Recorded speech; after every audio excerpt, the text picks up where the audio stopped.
So in my previous video, we discussed about the construction of PBR322, the development of expression vector with LAG-Z DNA, the development of expression vector with Forge promoter, SP6 promoter, and finally the PGEM series with polyclonal site, T7 promoter, SP6 promoter, LAG-Z DNA, as well as the filamentous one.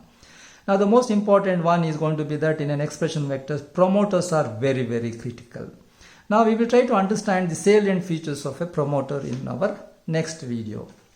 So now here, in case of a good expression vector, so these are all the critical points which has to fulfill. One is that in case of a promoter, I told you that regulatory sequences are very important. We will discuss about promoter, operator, as well as the ribosomal binding site. Now the next one is going to be the selection and the distribution of these codons, especially for the RNA polymerase and the ribosomal binding site to be for binding. Another one is important is going to be the copy number, and the stability of the plasmid is very important. Followed by that is the nature and stability of the protein. What do you mean by the stability of the protein? Whatever the protein which are expressed should not get degraded by the host proteases. Another one, whatever the proteins which are expressed should not be toxic to the host, in fact. If you do have any such activities, again, the success of this experiment is going to be very... I think we have also discussed about that, because with respect to the somatostatin, the somatostatin was completely degraded by the host proteases. Then to overcome that, it was conjugated with a structural protein and expressed. We all know that. But if you are looking for any expression vectors, and if you want to introduce any gene for the expression, make sure that your product is not degraded by the host proteases. And another one is that once it is produced, should not be toxic. Second one is that where exactly your expressed protein is going to be localized in the system. Now, apart from that, also that I think we also require the choice of host cells. One is going to be the prokaryote. For example, initially the insulin gene has been expressed using a prokaryote, because you know that in case of a insulin, it is made out of A chain and a B chain linked by 3 disulfide bonds, in fact. But if you are going to have a prokaryotic system, formation of, for example, disulfide bonds is not possible because they don't have the machinery for that. Glycosylation is not possible because they don't have any other enzyme structures. So now when you do have these difficulties, how are you going to introduce the gene, especially from the eukaryotes? Because in case of the eukaryotes, you are going to have the secretory proteins as well as proteins which are going to be synthesized and stored in the cytoplasm. Then how those different type of genes are going to be expressed? So now we all know that in case of prokaryotes, the promoters are regulated differently. Whereas in case of the eukaryotic genes, their promoters are regulated differently. So if you are just introducing eukaryotic genes, it will not express in the prokaryote. So you have to make sure that you are going to introduce this eukaryotic gene under the regulation of prokaryotic promoters in the prokaryotic vectors. Then only it functions. So I will try to understand all these details in the coming videos, in fact. Currently what happens, like with the somatostatin hormone, so we have synthesized a hormone of an eukaryotic origin, but we have expressed that using a prokaryotic host, in fact. So in that case, I think we need to understand about the regulatory elements involved in the prokaryotes promoter region, in fact. So now here I have taken E. coli promoters. So now this is a typical example of a LAC operon. Okay, now usually in case of the E. coli, so now the promoters do regulate the multiple protein synthesis, in fact. So we do have a promoter, we have a terminator. So in between we have a transcriptional unit. Either it can be a single protein or it can be a multiple protein, in fact. So now usually what happens, like now this is the transcriptional unit, then the upper region, we call the upstream region, we call this as the regulatory elements. We have the promoter. So usually what happens, the DNA dependent RNA polymerase is the one which will bind to the promoter region here, and then it will transcribe the translation part of it, in fact. So in order to understand that DNA dependent RNA polymerase, so now that particular one is an enzyme made out of several subunits. So it consists of beta prime, alpha.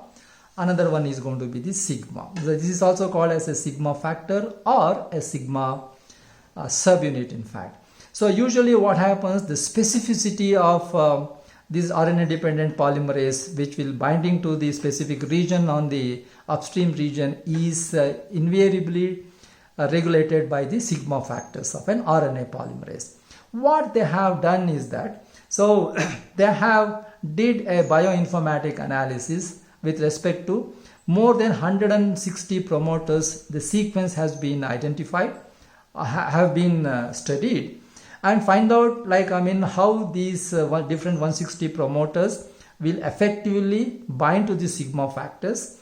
So binding to these different promoters, some of them expresses very strongly, some of them are very weak expression.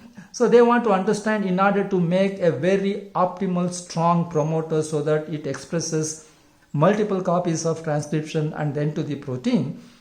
So they did their bioinformatic studies with 160 promoters. So that is these 160 promoters interaction with the sigma factor of RNA polymerase.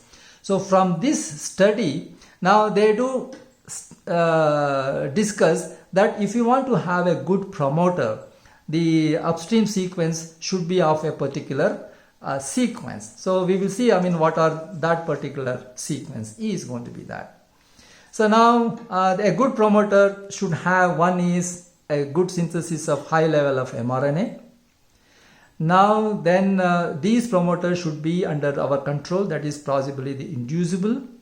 Then the protein should be stable and not toxic, and promoter activity should be controlled. So these are all the good activities of a good promoter. So now looking into that 160 promoters and its interaction with the sigma factor, now the upstream region of promoter has been studied. Okay, now here what happens, we are going to use for expression vectors E. coli promoters. One is a LAC promoter, operon. Another one is a tryptophan operon. Then based on these particular studies, we also have a hybrid promoter. Then I told you we also use a lot of bacteriophage promoters, T7, T3, SP6, we already discussed about that. Then we also use the bacteriophage promoter, that is especially the lambda bacteriophage has got a promoter on the left side and promoter on the right side, but we prefer promoter on the left side because of its simplicity. Alright, now based on the 160 promoters sequence analysis, a good promoter should have the following characteristic features. So here I have written some letters in block letters, some of them are in small letters. So here the block letters means they are 100% conserved. So if I do say Tata box, so now that means this particular one is present in all the promoter, that is mandatory. Whereas here I have written C in capital and then we have A and T is in small letters. That means these are all the variable regions. So there is a variable region here, there is a variable region here in fact. So now based on those studies, a good promoter activity should have some of these salient features. So now for example, now +1 is going to be the starting codon of a translational region in fact.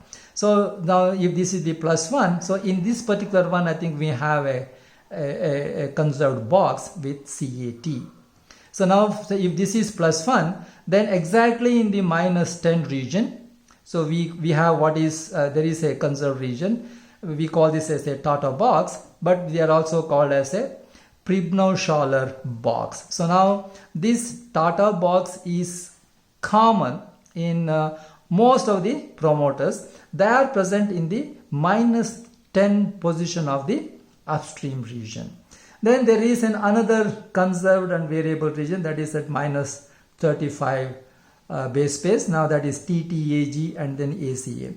The most important is the distance between this -35 box and -10 box. So here, so now that's somewhere between 15 to 18. this will determine the strength of the promoter. The strength of the promoter means it will, the DNA dependent RNA polymerase will bind efficiently in this particular region. The binding is very tight. They ensure that it's a tight binding, and then this produces multiple copies of mRNA. So that strength is determined by the distance between this minus 35 box and then the minus 10 box. So apart from that, a good promoter should also have another region in the minus 43, that is also called as an AT rich region. So based on these bioinformatics and the sequence analysis, a good promoter has been described with following features. Now there is an mRNA specific, what is a CAT region. Then we also have a Pribnow-Schaller box in the minus 10, also called as a Tata box. Then at minus 35, we also have a TTG-ACA region, which is highly conserved. Then we have a AT rich region in the minus 43. But it has been very well studied that the distance between this and this, here it is somewhere between 15 to 18. Now this difference will make whether the promoter is very strong or it is a very weak. So now this is the characteristic feature of a promoter. Now after knowing this, we will try to understand how a LAC promoter works and how a TRP promoter works and what exactly is a hybrid promoter. So I think this is the LAC operon, and I think you have studied this LAC operon at several stages, but I will focus this with respect to the LAC promoter in the recombinant DNA technology. We also know that I think it produces multiple proteins Z, Y, A, and all these gene products are involved in the lactose metabolism. So now the Z will code for the beta galactosidase enzyme. We discussed about the structure of this enzyme, what is the alpha complementation, everything. Followed by that lactose permease, and another one is going to be the thiogalactoside transacetylase. The synthesis of all these enzymes is under the regulation of LAC operon. Now the LAC operon, which is in the upstream region, also has got, this is the LAC-P, which is the promoter region. Next to that we have a LAC-O, that is an operator region. Operator region is the one which regulates, because of this operator region, this particular synthesis of this gene product is not going to be there all the time. Only when it is required, it is going to be functional. How this LAC promoter is blocked? Basically because we also have an inhibitory gene. Because this inhibitory LAC-I gene is situated very close to the promoter region. So now this LAC-I, what it does, it transcribes into an mRNA and synthesizes a protein called as an inhibitory protein. Now this particular protein will bind to the operating region of the LAC operon. Since there is a binding of this particular one, even though the DNA dependent RNA polymerase binds here, it will not initiate transcription because there is a blockage in the operator region. So usually what happens is that this inhibitory protein is nothing but a DNA binding protein, and it is produced from this LAC-I gene, so which is part of the LAC operon. So now, for example, how we are going to synthesize all these enzymes. So this will be synthesized only when the concentration of lactose is elevated. When there is a higher level of lactose, then in order to metabolize that lactose, then these genes are going to be expressed in fact. So now then what happens, what lactose does, when the lactose level is increases, it will bind to the inhibitory protein, that is the DNA binding protein, and unblocks the binding, so that the DNA dependent RNA polymerase, then it will initiate the expression of these proteins. So now what happens, lactose is going to be an inducer. But lactose cannot be used as an inducer basically because once the lactose is completely metabolized by these enzymes, then the concentration automatically decreases. Then what happens? Then it is not going to be expressed anymore, because now the expression is totally dependent on the lactose concentration. To overcome this, what happens? We are going to use the analogues of lactose. So we have two analogues. One is 1,6-allolactose, Another one is IPTG, that is isopropyl galactoside. Both of them resembles lactose, can bind to this DNA binding inhibitory protein and unblocks the binding to the operator region so that the DNA dependent RNA polymerase can initiate the synthesis. So as a result, now this LAC promoter is under the regulation of IPTG. Alright. So now using these LAC promoters, it is also being used for the identification of lactose fermenting bacteria. So now in case of a lactose fermenting bacteria, so we are going to have LAC plus strain because so that will use lactose for fermentation, whereas the LAC minus strain where the lactose is not utilized for any fermentation process. Usually what happens during the fermentation process, lactose will be converted into the acid. Okay. Now the acid, how are you going to measure the acid? The simple one is going to be using a pH indicator incorporated into the LB agar medium. So that specialized medium is called as a McConkey agar, that consisting of a pH indicator. So usually what happens in case of a LAC plus strain, if there is a lactose fermenting bacteria is going to be there, lactose will be converted into lactic acid. So because of that acidic in nature, so the pH indicator turns dark red in color. So the colonies looks red in color. So now that is how we can distinguish between the LAC plus and the LAC minus strain. That's basically because of this one. So now in case of a LAC promoter, so the LAC promoter, we also have another positive regulator. Now that particular positive regulator happens to be the catabolic activating protein, in fact. Now this catabolic activating protein, it is a homodimer consisting of a C-terminal DNA binding domain and an N-terminal cyclic AMP binding domain, in fact. So usually what happens, two molecules of cyclic AMP bind to the catabolic activating protein. Now this binding will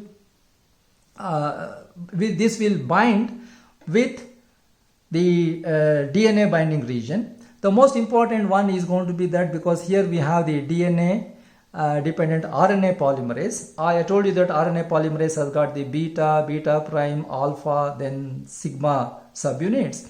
So now this particular catabolic activating protein interact with the alpha subunit of the RNA polymerase and ensures that RNA polymerase will bind very tightly to the promoter region, in fact. So now here for the LAC promoter, so now this LAC promoter is having both positive regulator as well as negative regulators. In case of a negative regulator happens to be the inhibitory protein, that is the DNA binding protein, which will block. So now that is a negative regulator of LAC promoter, whereas the positive promoter happens to be the inducer, either 1,6-allolactose or IPTG. Another one is going to be the catabolic activating protein in the presence of two molecules of cyclic AMP. This will ensure that the RNA polymerase will bind very tightly. So usually what happens, the cyclic AMP binding the catabolic activating protein, it will interact with the alpha subunit of the alpha polymerase, RNA polymerase, and ensure that it will have a very tight binding with the promoter, so that we are going to have multiple copies of mRNA and then the further translational product, in fact. So this is about the LAC promoter. So now we will discuss about the other two promoter. One is the TRP, that is the tryptophan promoter.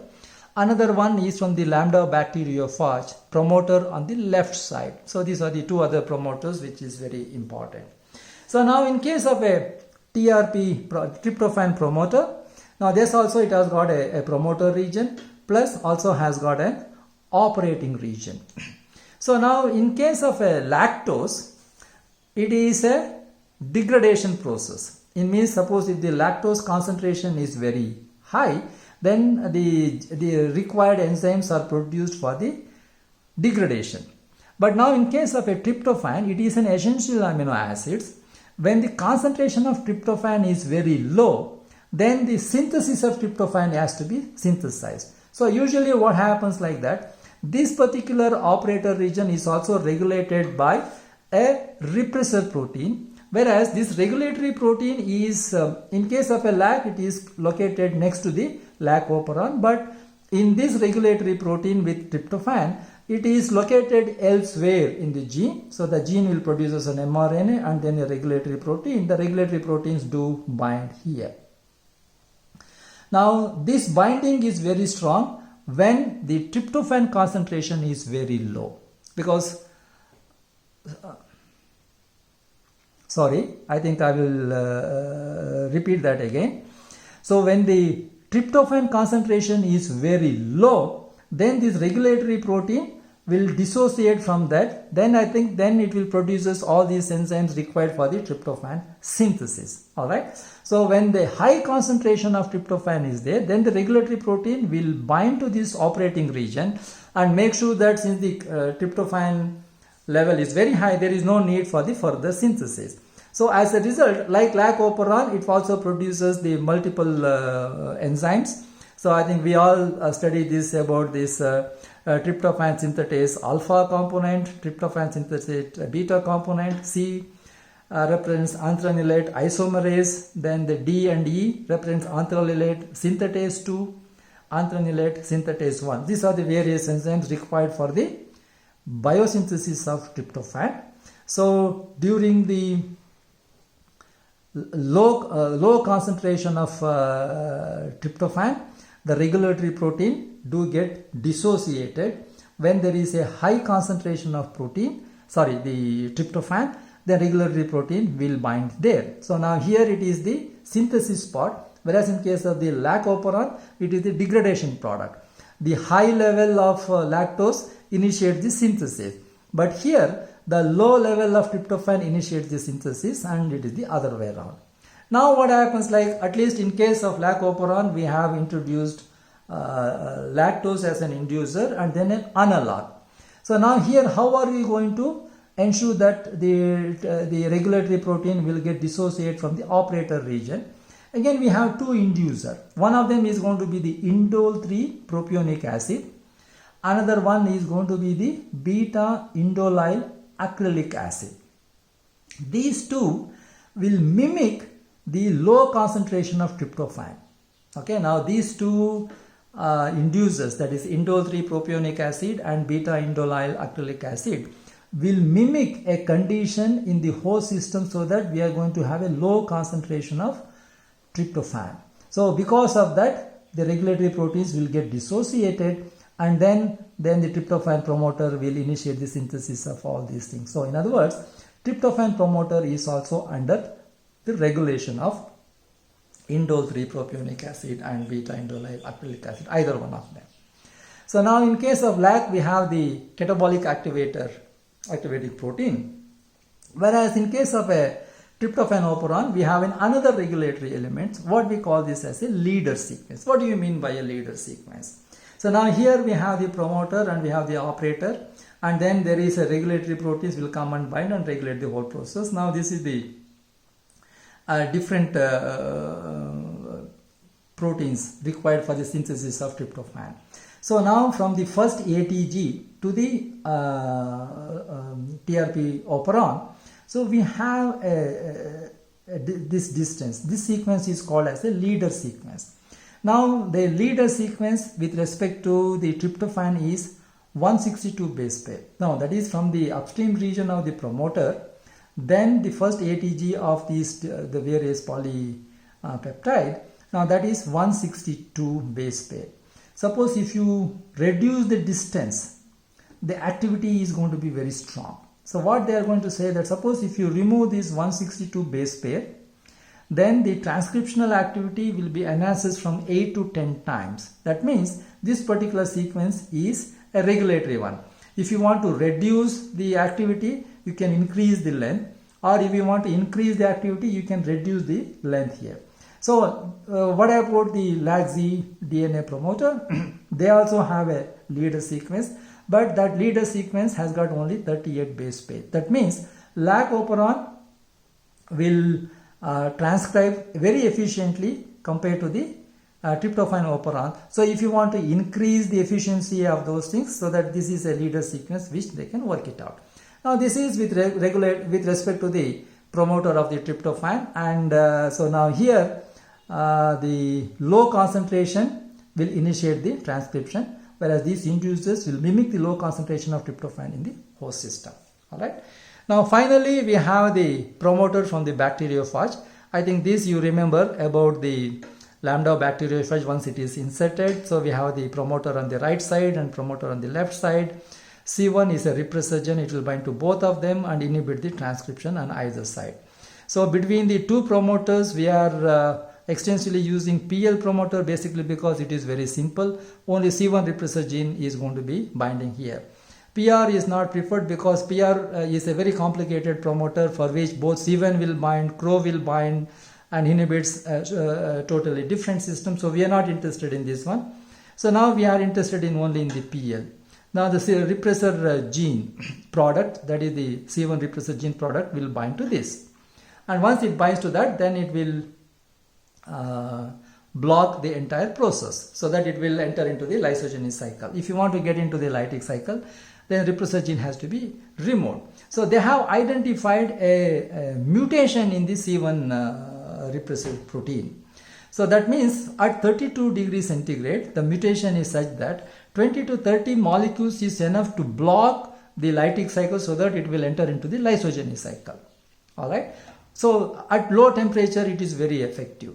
But the moment it increases the temperature to 41 degrees centigrade, the repressor gene will no longer bind to the PL promoter in fact. So as a result, so now in case of these two, LAC promoter and the TRP promoter, we need an inducer.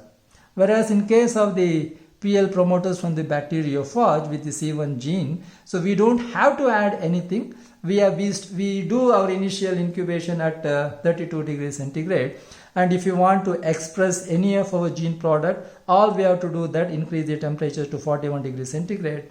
So then we are going to have the whole process done.